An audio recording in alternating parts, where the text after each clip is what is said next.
Welcome to the Rent to Rent Success podcast, all about creating consistent cash flow, escaping the 9-to-5, and really living life on your terms. This is the only podcast entirely dedicated to helping you achieve rent to rent success. It's our place to inspire each other to believe bigger, to be bolder, and to be game changers for good. I'm Stephanie Taylor, your guide on this exciting ride. Let's start up the engines and get ready to fly. Hello. Stephanie here. And oh my goodness, it's episode 17 of the Rent to Rent Success podcast. Today, we're talking about how to choose the right area for rent to rent. This episode is a response to questions asked in the Rent to Rent Success Secrets Facebook group. Kay asks, how to manage a rent-to-rent outside of your home location or city, and how to find a profitable area. And Richard wants to know how to establish if an area is too saturated to have any more additional HMOs. And I'm going to cover all that and more in this episode. It's going to be a good one. Thanks for being here with me. You make this worthwhile. If you've been enjoying listening to the podcast as much as I have been enjoying recording it for you, please leave me a review on Apple Podcasts. Those few words really mean a lot. And thank you to all of you who have already done that. All right, let's dive into the subject of the right location for your first deal. This one really gets people confused. Where should you start? People are doing rent-to-rent in cities all over the country. Rent-to-rent works in most cities. And of course, there are checks to make first. And that's what I'm going to talk to you about now. So to make sure that it's going to be a good area for you. You want clarity, so here goes. Should you start near home or far away? Kay asked about how to manage a rent-to-rent outside of your area. And you can do either. For example, we outsource the day-to-day management to our team, so we could live further away from our properties because we're not doing the day-to-day work. And Judith lives abroad and has her rent-to-rent business here managed by a property manager. So do I recommend that you start your first deal far from home? No, I don't. 3 reasons. It's really important when analyzing the deal to know your area. And when setting up the property, it works better when you can get there easily. And number 3, you get to keep the profit. If someone else is doing the work, someone else is getting paid.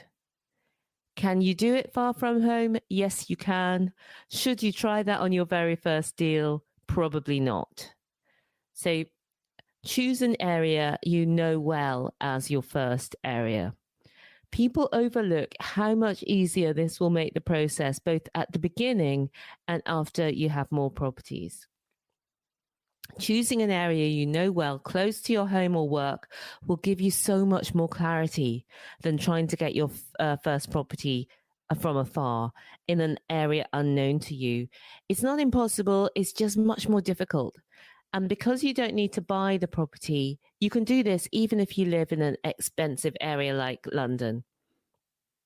If you live in the countryside, though, look at the biggest towns or cities near you. You'll see when we go through what to look for that these are mainly city areas. Then you'll need to look at a few other things just to make sure that the location is really going to work from an HMO perspective. And as I discussed previously, if you're using the model we suggest, it doesn't matter whether the area is Article 4 or not. So go back and listen to episode 11, where I talk more about Article 4. And that will be at renttoRentSuccess.com/11. That's rent number 2, rentsuccess.com/11 for episode 11. So to see if an area works for you, what we're looking for is the 4 Ps. Number 1, that it's practical. Number 2, that there are people hubs. Number 3, public transport links. And number 4, the property types. So let's look at number one, practical. As I've already said, it's much, much, much easier to choose an area near to where you live or work. It needs to be practical for you to get to. So if it's easy reach for you, then when you're doing the setup and you're going to the property at the beginning, it's going to run much more smoothly and easily. Later on, you might choose to outsource. So it's up to you how much importance you put on the distance. For us, all of our properties are within 20 minutes of drive of where we are, although we have outsourced our property management.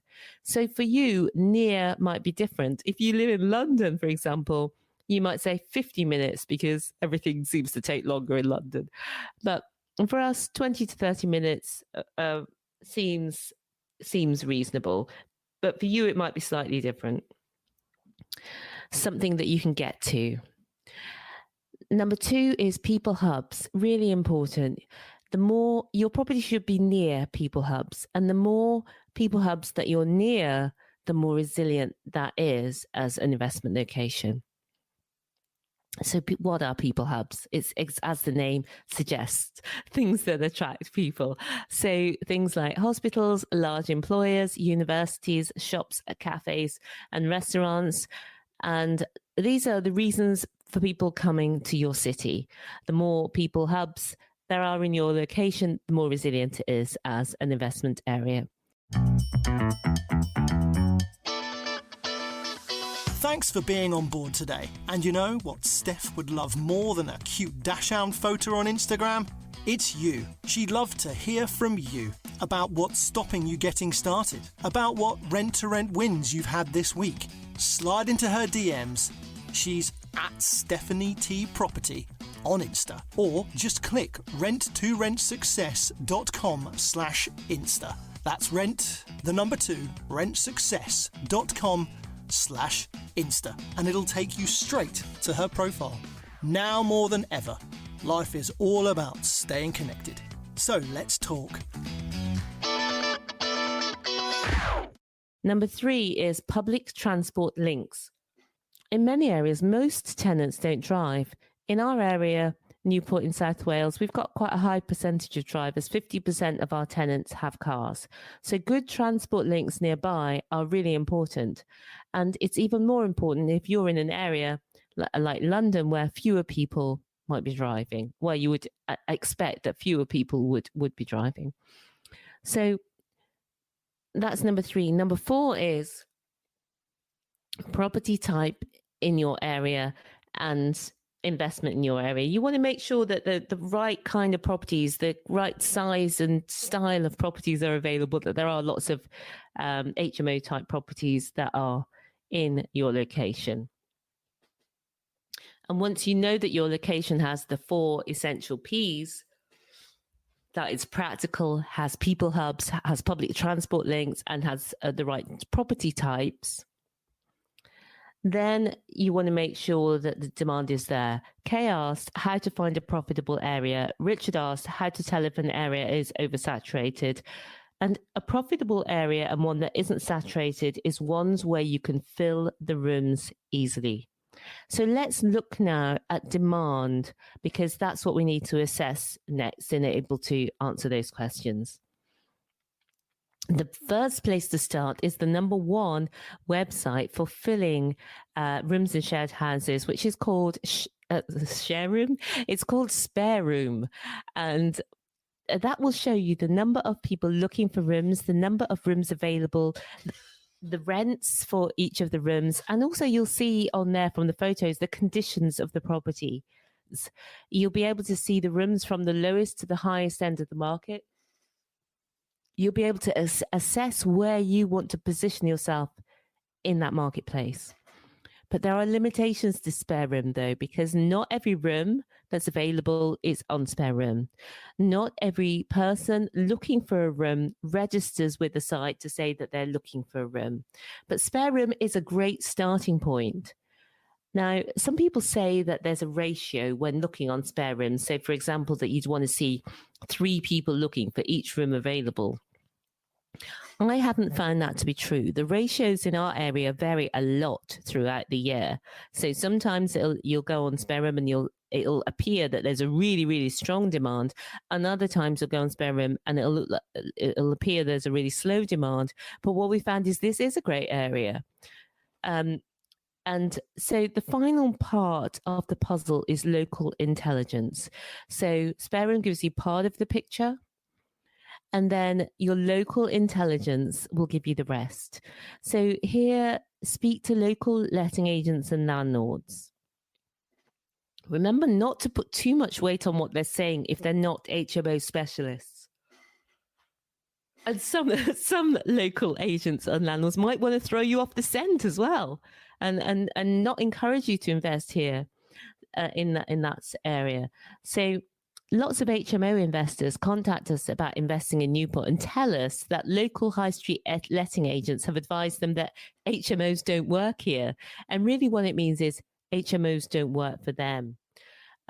Because we have specialist HMO knowledge, we can make HMOs work where, some traditional high street letting agents in our area can't. And also they don't want to. That's not the business that they want to do.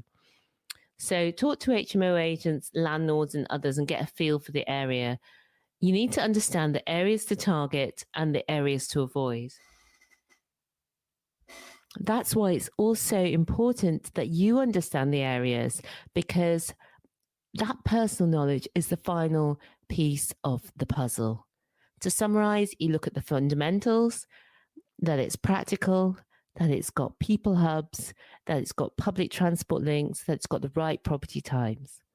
Once you've assessed that, you look at the demand by going on spare room, by then using local intelligence, so that's other landlords and agents and investors, and also using your own knowledge of the area, and that based on all of that, you make a decision. Now, I know that some people do like to use dummy ads on spare room, so let's just say you put an ad up to test whether you get any response. We personally don't do this. If you're nervous about moving forward, that can give you the information you need. But do be careful, because spare room are clamping down on this. And if they spot or are alerted to a dummy ad, they will block your profile and restrict your access to their portal based on your IP address. The great thing about getting started in Rent to Rent is your focus is one. You only need one property to get started. 2 average properties will give you cash flow of over £1,000 per month. And Brenda's very first deal cash flows over £1,200 a month. And I'll put a link to Brenda's video where she tells us the story of getting her first deal. And Maria recently talked about her first two properties cash flow £1,500 a month. And I'll put a link to Maria's video in the show notes as well. So you only need one to get started. Do your due diligence and then take action. And if you want to find out more about how we do it, then you can get your free Rent to Rent Success Guide and Masterclass at renttoRentSuccess.com/guide. That's rentsuccess.com/guide. If you found this useful, please leave a review on Apple Podcasts. Let Apple know. And I thank you so much for doing it. I wish you lots of incredible awesomeness this week. And remember, believe bigger, be bolder, be a game changer. Thank you so much for listening. If you like the links for anything mentioned in today's episode, or if voice is not enough and you want to see us on video too, you can find all the show notes and lots more at renttoRentSuccess.com. That's rentsuccess.com. If you've enjoyed today's episode, we'd super appreciate it if you would take a few minutes to review it in your podcast app. Remember, we'll be donating to our B1G1 charities too for each review you give. Until then, believe bigger, be bolder, be a game changer.